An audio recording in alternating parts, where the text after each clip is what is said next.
Good morning all of you my dear students.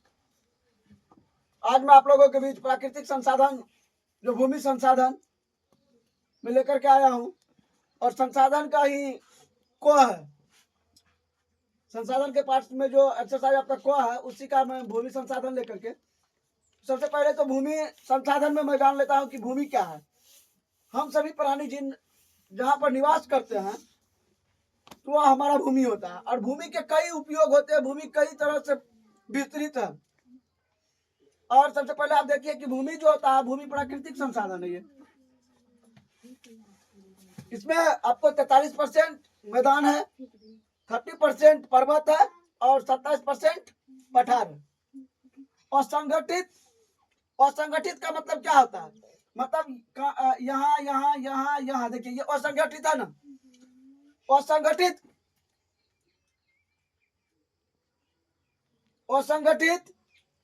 पदार्थों से निर्मित पृथ्वी की सबसे पतली परत क्या कहलाती है? मृदा कहलाती है। और याद रखिएगा मृदा जो होता है मृदा एक जीवंत तंत्र है। मृदा क्या है? जीवंत तंत्र।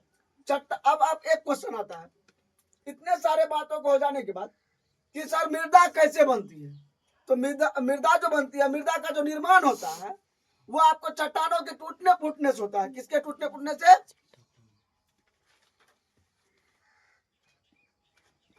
चट्टानों के टूटने फूटने से मृदा का निर्माण होता है। समझ गए ना? तो चट्टानों के टूटने फूटने तथा भौतिक, रासायनिक और जैविक परिवर्तनों से मृदा निर्माण होता है। ओके, नेक्स्ट आपका मृदा निर्माण का कारक। अब एक बताते हैं, यदि कोई भी चीज कोई बनाता है तो उनका फैक्टर होता है, उनका कारक होता है कि उन चीजों से बनने वाले वो होते हैं। एक बात बताइए, जैसे मकान बनता है तो मकान को बनाने के लिए कारक ईटा, गिट्टी, बालू, सीमेंट चाहिए कि नहीं? नहीं चाहिए। अर्थात वह उनका संघटक होता है। मृदा निर्माण के कारक उच्चावच या धाराकृति, मूल शैल या चट्टान, जलवायु, वनस्पति, जैव पदार्थ, खनिज पदार्थ, समय। चलिए मैं एक एक चीज को डिटेल से समझा, एक एक चीज को मैं डिटेल से पढ़ता हूँ। उच्चावच देखिए, उच्चावच या धाराकृति देखिए, थोड़ा सा ध्यान से समझिएगा। उच्चावच या धाराकृति, उच्चावच क्या? अब एक बात बताइए, कहीं ऊंची टीली इमारत है, कहीं पूरा मिट्टी का ढेर लगा हुआ है और मतलब ऐसा बात करते हैं हम लोग कि जहाँ ऊंची क्षेत्र हो वहां पर एक बात बताइए, जैसे बारिश जो पड़ेगी, बारिश जो गिरेगी उस मिट्टी पर तो मिट्टी का कटाव होगा कि नहीं? तो बताइए, तो वो कटाव होने के कारण वो पानी में क्या होता है? बारिश, वो पानी में क्या होता है? मिट्टी बहते चले जाती है या फिर बाढ़ आती है तो वो मिट्टी को काटते हुए आगे चले जाती है ना जी। वो मिट्टी मतलब किसी दूसरे जगह जाके रुकती है तो वहां भी वो क्या होता है आप समझ सकते हैं। वहां कह सकते हैं कि मृदा का निर्माण एक नया मृदा हुआ। कौन सा मृदा हुआ? नया मृदा। हम एक बार बताते हैं कि यहाँ हम लोग लेयर पर है, जिस जगह पर खड़ा है यहाँ पर हम नया मिट्टी को लाए, मतलब कई दूसरे जगह से मिट्टी को ला दे यहाँ। तो आप बताइए कि मिट्टी तो पहले था ना यहाँ, लेकिन हमने जो दूसरा मिट्टी को डलवाया है तो वो कौन सी मिट्टी हो गई? नया मिट्टी। चलिए नेक्स्ट आपको मूल सेल या चट्टान। मूल सेल चट्टान क्या होता है? देखिएगा, चट्टान जो होते हैं वो चट्टानों से, चट्टान को हम लोग कुछ कहते हैं सेल कहते हैं, मूल सेल। और मूल सेल या चट्टान ये चट्टानों का टूटना फूटना, यानी कि बड़े बड़े पत्थरों का जब इन पर बारिश की चोट पड़ती है ना, जब पर्वतीय क्षेत्र, जब पहाड़ी क्षेत्र की बात किया जाए तो आपको चट्टान वहां देखने को मिलते हैं। किस क्षेत्र में? पर्वतीय क्षेत्र सब में, पहाड़ी क्षेत्र सब में आप लोगों को देखने के लिए मिलता है। चलिए नेक्स्ट, जलवायु क्या होता है? क्लाइमेट।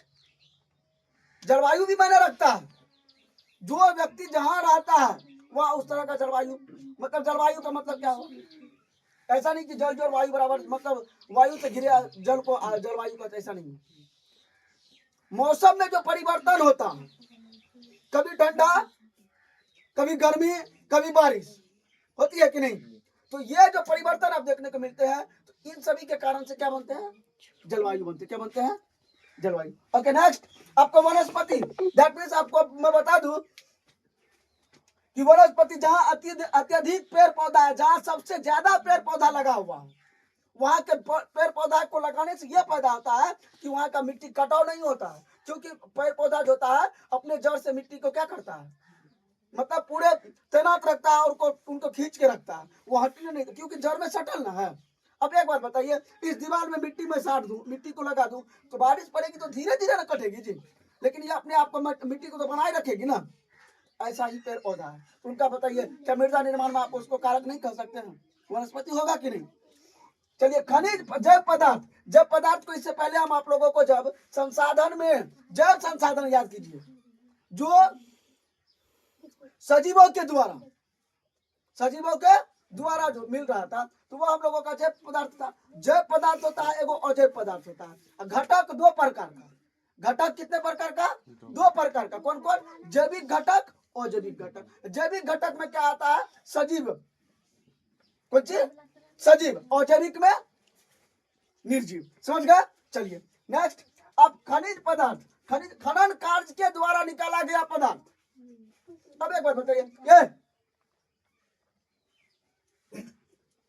खनन कार्य के द्वारा निकाला गया पदार्थ। अब एक बात बताइए, यहाँ मिट्टी मतलब मिट्टी है,